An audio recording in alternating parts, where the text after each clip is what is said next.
नमस्कार, मी doctor Karishma Daphale, fertility तज्ञ, पुणे। आज मी तुम्हाला ओव्ह्युलेशन मॉनिटरिंग याबद्दल माहिती देणार आहे। तर ओव्ह्युलेशन म्हणजे काय? तर स्त्रीची जी मासिक पाळी असते 28 दिवसाची असते। या 28 दिवसामध्ये पहिले 5 दिवस लेडीजना ब्लीडिंग होतं किंवा मासिक पाळी येते। त्याच्यामध्ये जे अंड्यांची साईज असते ओव्हरीमधली फर्स्ट 5 डेजमध्ये खूप लहान असते। त्याच्यामधले तुमचा जो काही एग रिझर्व आहे त्यातलं एखादं अंड मॅच्युरिटीकडे जायला लागतं पाळीच्या 14व्या-15व्या दिवशी।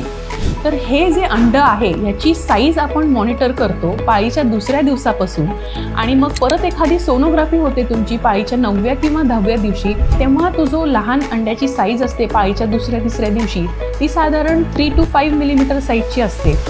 तेच तुम्ही पाळीच्या 10व्या दिवशी जेव्हा सोनोग्राफीला जाता त्याची अपेक्षित साईज 10 to 11 मिलीमीटर झाली पाहिजे। दॅट मीन्स 3-4 मिलीमीटर पासून जर 10-11 मिलीमीटर पर्यंत अंड्याची साईज वाढत असेल तर याचा अर्थ तुमचं अंड हळूहळू व्यवस्थितरित्या मॅच्युअर होतंय। मॅच्युरिटीसाठी या अंड्यानी 18 to 20 मिलीमीटर पर्यंत पोहोचलं पाहिजे। ते बऱ्याच लेडींचं 14व्या 15व्या दिवशी, कधी कधी लेट 19व्या 20व्या दिवशीपर्यंत सुद्धा हे अंड 18-20 मिलीमीटर साईजपर्यंत पोहोचू शकतं। या 18-20 मिलीमीटरच्या अंड्याच्या साईजला मॅच्युअर एग असं आपण म्हणतो।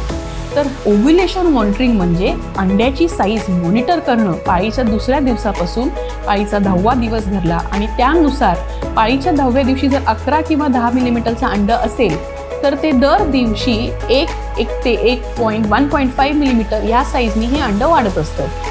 तर डॉक्टर असे सिरियल सोनोग्राफी करून ज्या दिवशी तुमच्या अंड्याची साईज 18 किंवा 20 मिलीमीटर झालेली आहे त्या दिवशी तुम्हाला सांगतात की इथून पुढे आयदर तुम्ही अंड रिलीज व्हायचं इंजेक्शन घ्या किंवा नॅचरली अंड रिलीज होते की नाही हे पाहायला तुम्ही परत सोनोग्राफीला 48 तासात सोनोग्राफीसाठी या। एकदा जेव्हा हे अंड रिलीज होतं आणि फॅलोपियन ट्यूबमध्ये येतं तेव्हा डॉक्टर तुम्हाला संबंध ठेवायचा सल्ला देतात। तर ही सगळं आपल्याला मॉनिटरिंग केल्यानंतर समजतं की आपले सर्वात फर्टाईल डेज जेव्हा अंड बाहेर रिलीज झालेले ते दिवस कोणते, आणि त्यानुसार तुम्ही तुमची फर्टिलिटी जर्नी प्लॅन करू शकता किंवा त्या दिवशी तुम्ही ट्राय करून पुढे एकदा रिलीज झाल्यानंतर हे ओव्ह्युलेशन किंवा एगचं जे लाईफ स्पॅन हे 12 to 24 आवर्सच आहे। तर त्या दिवशी जर तुम्ही इंटरकोर्स प्लॅन केला तर तुम्हाला प्रेग्नन्सी राहू शकते। धन्यवाद।